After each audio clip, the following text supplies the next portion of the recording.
Pronto, estamos nos dirigindo em direção ao Carrion. O carro está lotado. Não sei, lá atrás tem criança perdida no meio das coisas. Mas depois, na hora de descarregar o carro, a gente acha as crianças, principalmente a Alice. Ela está no País das Maravilhas lá atrás, né, amor? O Leão saiu.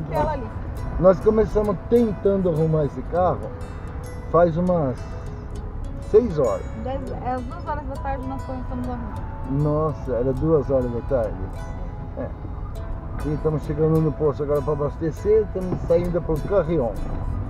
Se Deus quiser, nós vamos chegar lá, descarregar as traias. Lá para meia-noite a gente começa a montar a barraca e vai ter um monte de barraca.